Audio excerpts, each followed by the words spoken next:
আজকে আমাদের এই বিশালী জনসভার সভাপতি সুব্রত বক্সী, অন্যান্য নেতৃবৃন্দ, এখানে আমাদের বিধানসভার সদস্যরা, পার্লামেন্টের সদস্য এবং সর্বোপরি আমার তৃণমূল কংগ্রেসের সহযোদ্ধা বন্ধুরা এখানে আছেন।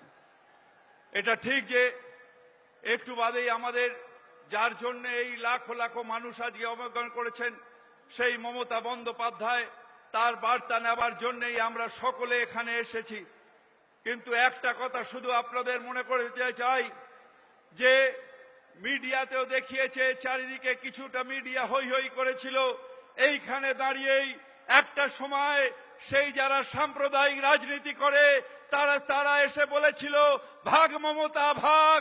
আর আজকে দেখুন পশ্চিমবঙ্গে মমতা ফিরে এসেছে, আর পশ্চিমবঙ্গে মমতাই থাকবে।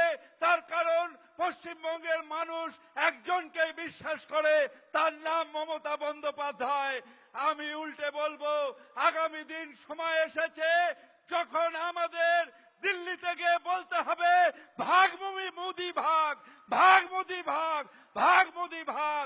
সেই জায়গায় নেতৃত্ব দেবে মমতা বন্দ্যোপাধ্যায়। আমাদের সেই যুদ্ধে এরপরে এগোতে হবে। সিপিএম নেই, কংগ্রেস শেষ। ভারতবর্ষকে আজকে যদি সঠিক রাস্তায় নিয়ে যেতে হয় তাহলে নিয়ে যাবেন একমাত্র আমাদের নেত্রী মমতা বন্দ্যোপাধ্যায়। সাম্প্রদায়িক শক্তির বিরুদ্ধে ভারতবর্ষে যদি কেউ মাথা তুলে দাঁড়িয়ে থাকে তার নাম আমাদের নেত্রী মমতা বন্দ্যোপাধ্যায়।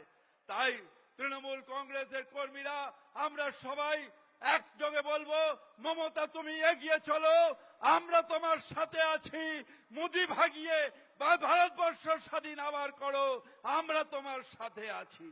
জয় হিন্দ, বন্দে মাতরম। তৃণমূল কংগ্রেস জিন্দাবাদ, মমতা ব্যানার্জি জিন্দাবাদ।